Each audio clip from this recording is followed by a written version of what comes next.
Good morning, everybody. Good afternoon, everybody, or good evening, everybody, wherever in the world you're coming to us from. Welcome. Ladies and gentlemen, this is the SwissAssetDAO Community Call, Wednesday, November 15th, 2023. My name is Tom, and I am here to be your host today. Our normal host, oh, why am I hearing this in my ear?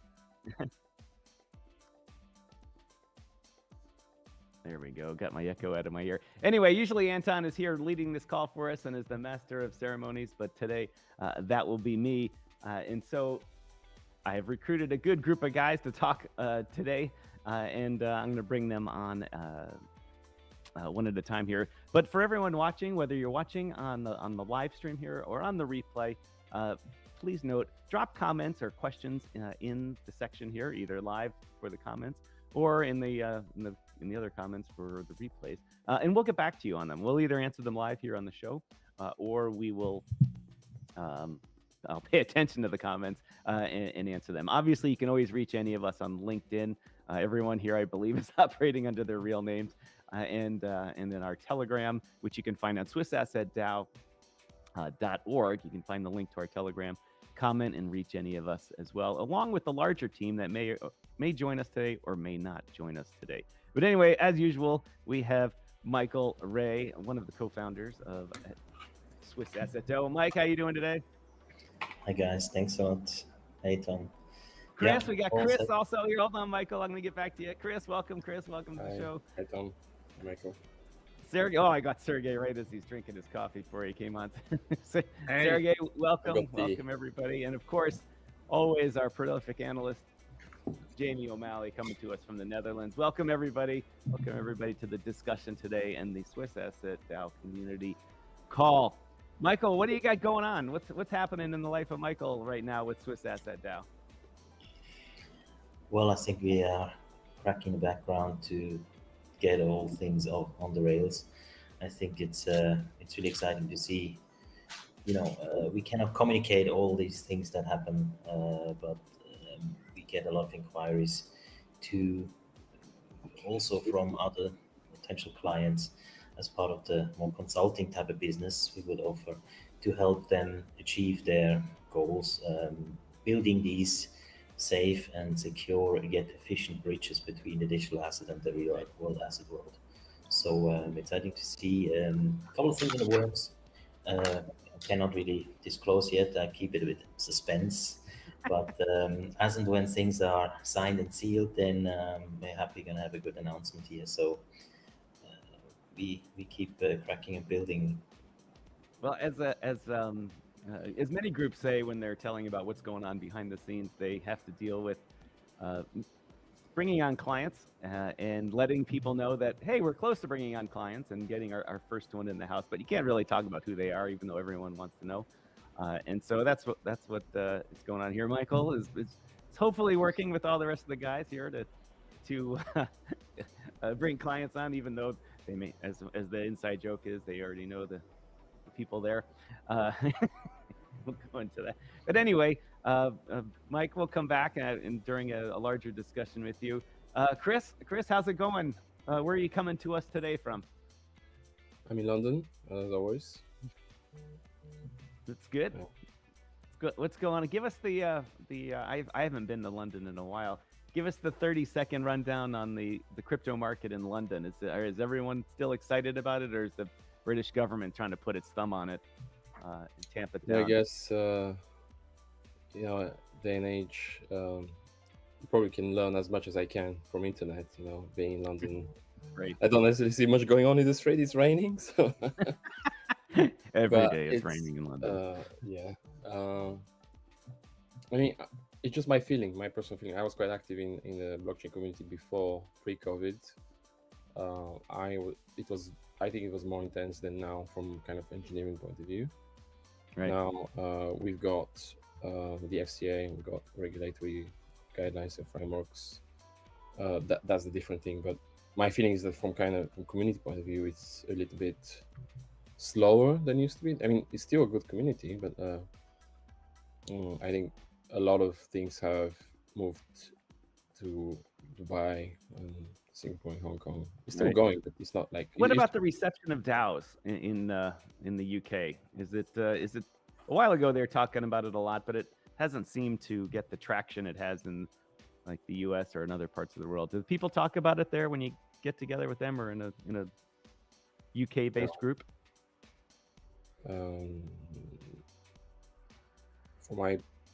Within my circles, not so much. I was leading you into that question because now I'm Yeah. going to say, well, we got to get out there and hit all those people and talk to them. Yeah, Swiss it's a lot of. I mean, I guess there are projects like DeFi projects that yeah don't have legal representation of their DAOs. Like, yeah, that's a good point. I don't think I've heard about. If any of the rest of you guys heard about legal representation, like the legal wrappers, like in the UK about DAOs, or is that still kind of behind the scenes, not there yet? Maybe someone knows, maybe Jamie knows better than me, but like the likes of Aave, they are de facto DAO, but I don't know if they have any kind of legal structure like a foundation. Yeah, I don't have any specific information about legal wrappers in the UK. Well, since you're talking, Jamie, what's going on in the world of Jamie and SwissAssetDAO right now? Hey man, well, it's month 3, I think, of a typically 8-month winter here in the Netherlands. So just settling in for the long haul. It's getting dark, as you can tell. I need to bring the lights out. But aside from that, it's going well. Keeping busy on SwissAssetDAO. A lot of projects and interesting things going on. The community, before you ask, community here in Amsterdam, I think continues to be pretty vibrant. I was at a function just on Monday night sponsored by Coinbase and Alpha Party, which is good. So the new head of, her name's Elke Karskens. So she's, I think, recently appointed head of the Netherlands and Nordics, as well as the head of the UK for Coinbase. So she was over and hosting that event. And then there's a whole bunch of other projects, of course, that are based here in the Netherlands. So there's a nice community, and I think the vibe's reasonably good. Some regulatory certainty sort of creeping in. I think the bar has been lifted on how people are expected to operate, but I think that in the long run is a good thing for the industry, and the certainty certainly helps. Oh, well, that's good. And so Sergey coming to us from Lisbon. Lisbon's been hot lately with, as we know, crypto and the big trade shows that have been coming over there and conferences and speakers and all that. So what's going on in the land of Sergey and DAOs in Portugal? In Lisbon, it's hot now because it's Web Summit going on. It basically hot weather likewise, and also because of the Web Summit, it's crazy, an amount of people, I mean, that's insane. Everything's twice as expensive. Well, I mean, yeah, but I found it very interesting. A lot of good quality of people, very thoughtful conversations, especially even with VCs, all the family offices, this kind of public. They all now understand about digital assets a bit more, deeper than it was, I don't know, a few years ago. So they are, talking real business now. In terms of DAO, not much talks, but a lot of talks about RWA. So that's a hot topic, I must say. All right. Well, thank you very much. Thanks everybody for the intros. I seem to have burned up a lot of time here talking about that, but I at least got the conversation started about things. So what and I don't have the right person to direct this to, so I'll let you guys take this. What's next for SwissAssetDAO? Where are we and what's next? Well, I can jump in unless Michael wants to take this one. I know he's been doing a lot of talking today. What's going on with SwissAssetDAO? Well, I think on the one side of the business, I think we're finding a very rich vein of interest from potential clients on the consulting sort of offering of SwissAssetDAO. I'm not sure the consulting business was even represented or mentioned in the original light paper. Could have that wrong, but it has sort of emerged as this is just, I guess, the way the world works. That you start working on something, being the balance sheet side of SwissAssetDAO, and with the profile that we've been generating, and I think with the caliber of people involved, I think it's naturally attracted a bunch of inquiries from people looking for help, advice, implementation, special projects, etc. And we should be able to go a bit more public with that a bit later. On the balance sheet side of the business, this is the core discipline of making investment by DAOs in RWAs legal, sound, safe, etc. We continue to work towards a euro-denominated product. So we want something. I think the underlying product should be high credit quality and should be liquid. So we're basically looking for a euro equivalent of the T-bill structure. I think the better question is, why would you focus on that? And why wouldn't you focus on something a bit sexier or high yielding? And I think that is, I think we could probably spend a few minutes on that, how we sort of see the evolution of tokenized product, because I think there is a spectrum here. On the one hand, you've got a layer of potential investors. At one end of the layer of investors might be traditional institutional investors. And the question there is really only how far away are they from investing? And the answer, I think, is still a long way. So I don't think they're there yet. And on the other hand, you've got crypto bros and other crypto native investors, and there's probably a host in between. And then on the asset side of things, there's been a lot of tokenization platforms out there for quite a few years now. We could probably rattle off half a dozen or more of them pretty quickly, but we don't need to go into names. But I think one of the challenges in the tokenization space has not been necessarily the technology or the plumbing or how to actually do it. But the question is how to sell it. So and what sort of benefits it actually unlocks, because at the one end of the spectrum, you've got tokenized T-bills, which is the product that you're seeing a proliferation of at the moment, being sold to DAOs and others. It's a function of interest rates in dollars going from 0 to 5% over the last 18 months, and DeFi yields and CeFi yields collapsing through the floor. So if you're a crypto native investor, there's now, unlike say 2 years ago, when there was a real opportunity cost to off-ramping to fiat because there was nothing to invest in, there was no natural yield in fiat. Now it's turned the other way around, and you have to look at tokenized traditional products that give you the yield that you sort of need. But why treasury bills? Because there's lots of other products that generate yield. I think the answer to that is because we're still on the learning curve, and what tokenized treasury bills does away with very quickly is the need to analyze the underlying asset. It's AAA rated. It's the most liquid asset class in the world. No analysis required on the asset class itself. Then you can look at, then you just move your analysis. Then you move your analysis. What's the fee structure? What's the liquidity? Is it permissioned? Is it something else? Right. Like I can thank my my own American government for spending all that money and needing to raise money by selling these instruments of high quality. I get it, but yeah, we all think. Yeah, go ahead, Sergey. We're all very thankful. Yeah. So say. I'm not. You should see how small my wallet is. It's like it's got no money in it because I keep paying the government to tax way more than we're taking in. A trillion here, a trillion there, a trillion there. Anyway, it's created a great market, debt market, as we all know. The debt market is very strong, and for the U.S. instruments. But what is there an equivalent in Europe, or do we have to make one? Yes, the European market is much more fragmented than the US. Right. It's actually, another point why T-bills particularly are so attractive and popular, because, you here in Europe, try to find an instrument to invest. Let's say I want to invest, right? Let's say I want to buy. You go and try to find one to invest, and that's a challenge. It's not as liquid and as freely disponible than in Europe.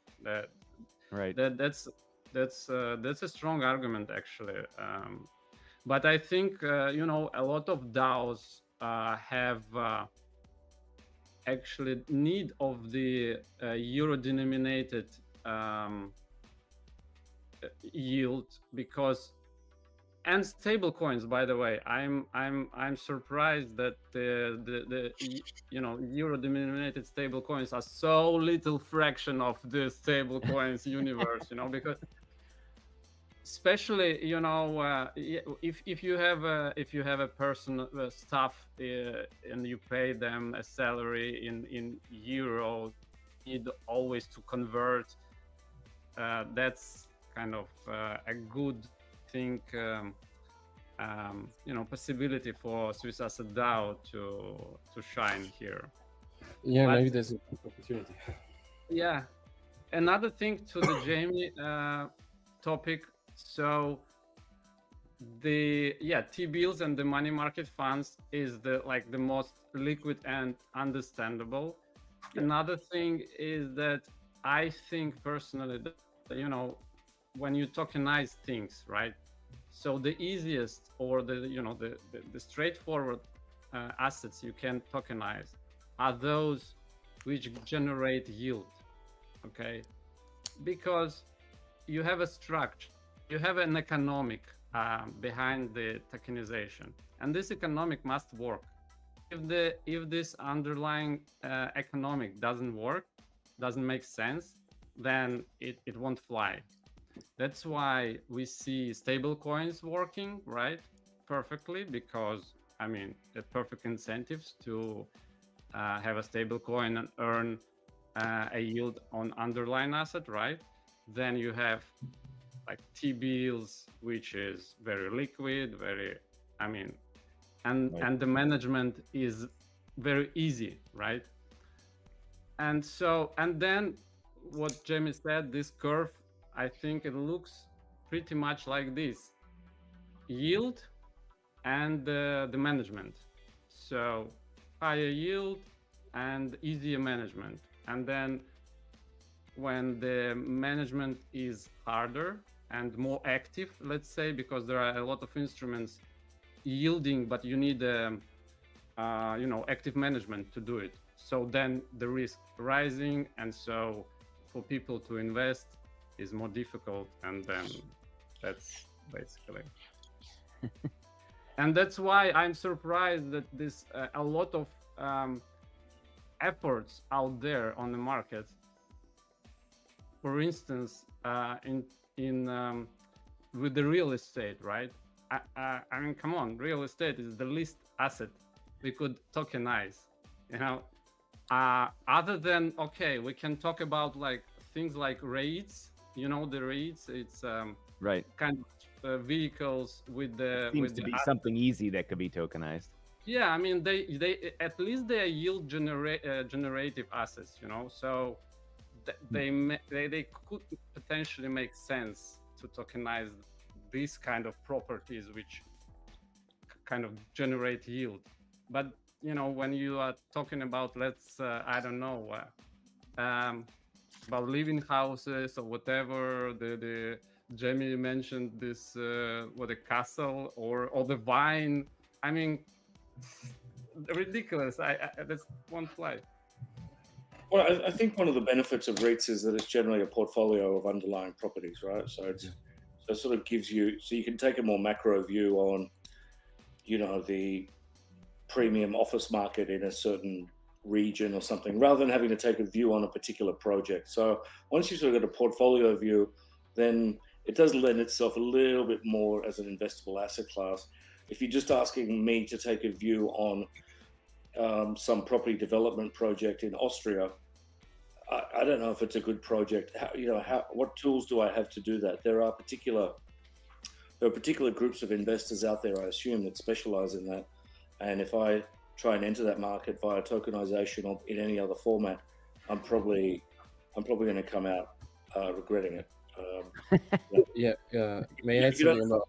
If you don't know who the mark is, then you're the Right. mark, I was just about to say, if you don't know who the mark is, why is someone offering you a tokenized sort of piece of I say Austria, but I mean it could be anywhere. I'm not trying to pick on Austrians. I'm sure. Well, I guess from my point of view, sitting on the other side of the pond here, as they say, talking to you guys about this, I never thought that our focus on real world assets would be buying a specific property. Yeah. My mind kind of thought it would be, an SPV that owned a bunch of real estate.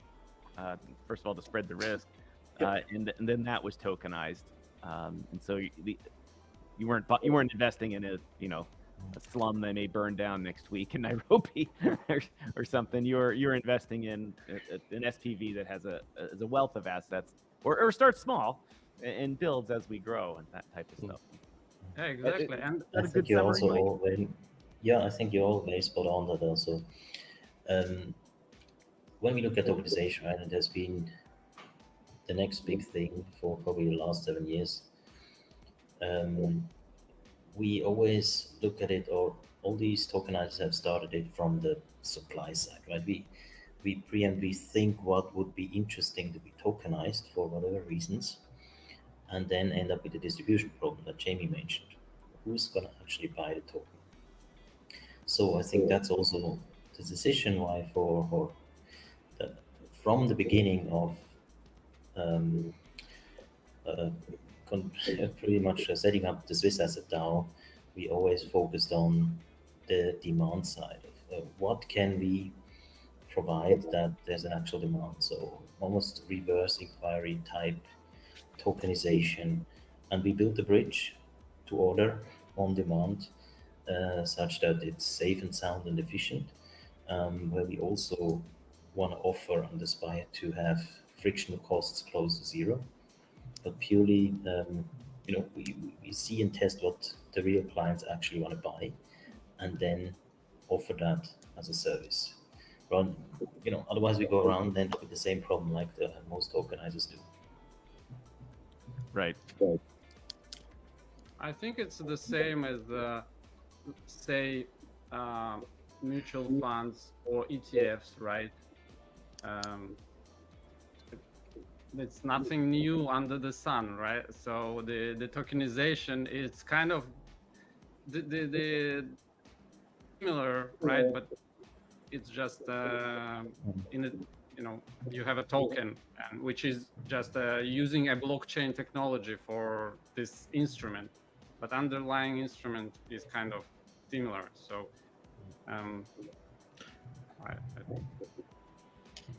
I think an interesting question at the moment is where the RWA projects will evolve to after T-bills. So, once I think appetite for that won't dry up anytime soon. I think there's probably 700 million of sort of tokenized T-bill and cash equivalent sort of product out there at the moment, and I think there'll be still more to come. But then the question is, if my analysis is that that's an easy product to understand, that's why people are investing in it. 5% for effectively zero risk sounds pretty good. But if I offer you 6% for a certain amount of risk, do you want that? If I offer you 10% for some other risk, how comfortable are you feeling that you understand the underlying risk and whether it's a good risk-adjusted return? So one of the interesting ones I think to keep an eye on is the team from Cicada. They just launched their Osprey pool delegate on Maple Finance. I think I mentioned last week. So at the core, so they've got an actively managed portfolio. It's US dollar denominated. It's largely T-bills, I think, with some other US corporate bonds and other sort of fixed income assets in there. And they've sort of got a target yield of about 100 or 150 basis points over treasuries. So they're just moving like one small step really further up the risk curve, and you get a higher yield for it. Interesting to keep an eye on, what adoption there will be of that. I think that's probably the way it will go. That'll be quite incremental, because once you start delving into private credit, there's a whole bunch of unusual sort of loan asset classes out there where frankly, I think people are advised to sort of have, and let's take a portfolio approach. That can be different if you have an active asset manager there. But, I think banks and other sort of real money investors in that space, have specialist risk teams that go through the credit risk, they analyze it, and they come to Right. their own views on whether it's a good idea or not. This is why you pay asset managers a fee, right? This is sort of what they do when they're looking at these sorts of asset classes. So for individuals, it's just another case of just because you can tokenize it doesn't necessarily mean that it's going to be a good bet for individuals or even DAOs until those DAOs have some of the expertise they need to assess asset classes. Well, you're just tokenizing the risk as well, and so yeah, you're not improving. Yes or no? You're not improving the underlying risk here. And if you didn't understand it before it was tokenized, then you still don't understand it. it's just making your way to lose your money faster since it's tokenized and you can trade it. Chris, go ahead. Sorry, we got you off I've there. got there's one use case, of course, has to be validated, but I'm quite passionate about DeFi, like proper DeFi, and yeah, of course, let's say you can buy an ETF or you can buy a mutual fund, but can you swap that token? Can you swap your ETF on Uniswap? Like, there could be some use cases where tokenized assets can be used into DeFi products, or you can. Sure. Of course, there are some regulatory challenges there in terms of permissions. There always is. I think that's the next step. That's the long-term conversation which we always touch, but yeah. And this is also related to what Jamie said about the other side, the institutional guys, right? So they have all the assets, actually, right? What can we offer to them, to seduce them, to bring them into the blockchain, right? So they bring those assets which they already have, right? And bring them on chain and tokenize. I think that will be a good, long-term, strategy and growth potential for SwissAssetDAO. It could be, if in the future, until last year, people were talking a lot about metaverse. I don't really understand it. But if there's massive virtual economies on chain, and you can offer bridges between the on-chain, off-chain world. Like if some company or DAO makes 2 billion profit from activities on chain, like say a game, like a virtual game that people pay to play, that organization has 2 billion in their treasury, and Right. they're like, okay, what can we do? We got a lot of They can tokens. give it to SwissAssetDAO. That's what they do. Let's wait when some game earn at least 10 million or so idea. far I I'm haven't seen a any. play to earn game. I'll release it tomorrow. I'll have a token. It'll go to the moon, no problem.